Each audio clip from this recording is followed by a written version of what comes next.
അങ്ങേയറ്റം സങ്കടകരമായ ഒന്നാണ് ആദ്യത്തെ വാർത്ത. തിരുവനന്തപുരത്ത് പാമ്പ് കടിയേറ്റ് 8 വയസ്സുകാരൻ മരിച്ചു. ചിറയൻകീഴ് സ്വദേശികളായ ദിലീപ്, അനു ദമ്പതികളുടെ മകനായ ദിക്ഷൽ ആണ് മരിച്ചത്.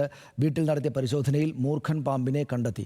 വിവരങ്ങളുമായി സനിസ അവിടെ നിന്ന് ചേരുന്നു. സനിസ, അങ്ങേയറ്റം സങ്കടകരമായതാണ് എന്ന് മാത്രവുമല്ല, കഴിഞ്ഞ ദിവസമാണ് 2 കുട്ടികൾക്ക് ഇതുപോലെ സ്വന്തം വീട്ടിൽ വെച്ച് ഉറക്കത്തിനിടെ പാമ്പ് കടിയേറ്റിൽ ഒരു കുട്ടി മരിച്ചത്.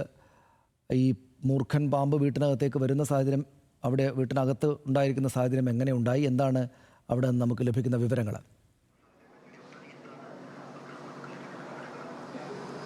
സനീഷ്, ഇന്ന് രാവിലെയോടെയാണ് ഈ ഒരു സംഭവം ഉണ്ടാകുന്നത്. പുലർച്ചെയോടെയാണ് കുഞ്ഞിനെ പാമ്പുകടി ഏൽക്കുന്നത്. പാമ്പുകടി ഏറ്റ് ഉടനെ തന്നെ കുഞ്ഞ് ഞെട്ടി ഉണരുകയായിരുന്നു. ഞെട്ടി ഉണർന്ന് മാതാപിതാക്കളോട് ഈ കാര്യം പറഞ്ഞു. സഹോദരിയും തൊട്ടപ്പുറത്ത് കിടക്കുന്നുണ്ടായിരുന്നു.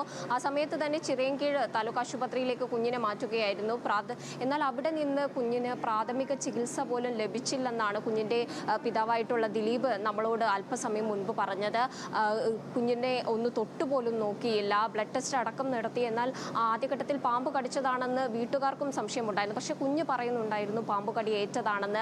ദൃശ്യങ്ങൾ രണ്ടായി കാണുന്നുണ്ടെന്നും തല കറങ്ങുന്നുണ്ടെന്നും ഒക്കെ കുഞ്ഞ് വ്യക്തമാക്കുന്നുണ്ടായിരുന്നു. പക്ഷേ വേണ്ടത്ര പ്രാധാന്യത്തോടെ അവിടെയുള്ള ഡോക്ടേഴ്സ് കുഞ്ഞിനെ പരിശോധിച്ചില്ല എന്നതടക്കമുള്ള ആരോപണം കുടുംബത്തിന് നിലവിലുണ്ട്. കൂടാതെ ശേഷം കുഞ്ഞിനെ മെഡിക്കൽ കോളേജിലേക്ക് റെഫർ ചെയ്യുകയായിരുന്നു. എന്നാൽ മെഡിക്കൽ കോളേജിലേക്ക് വരുന്ന വഴി തന്നെ ഒരു 2 മണിക്കൂറുകൾക്കുള്ളിൽ തന്നെ എല്ലാം സംഭവിക്കുകയായിരുന്നു. കുഞ്ഞിൻ്റെ ജീവൻ നഷ്ടപ്പെടുകയായിരുന്നു.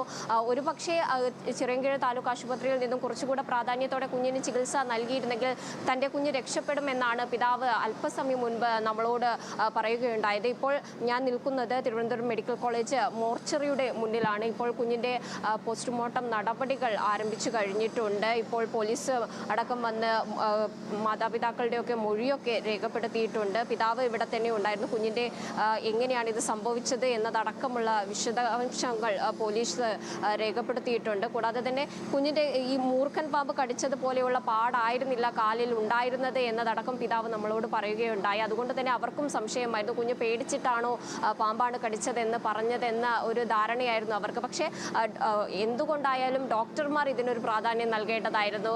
പെട്ടെന്ന് ഒരു നിമിഷം സനിസ, ഞാൻ അങ്ങോട്ടേക്ക് തിരിച്ചു വരാം.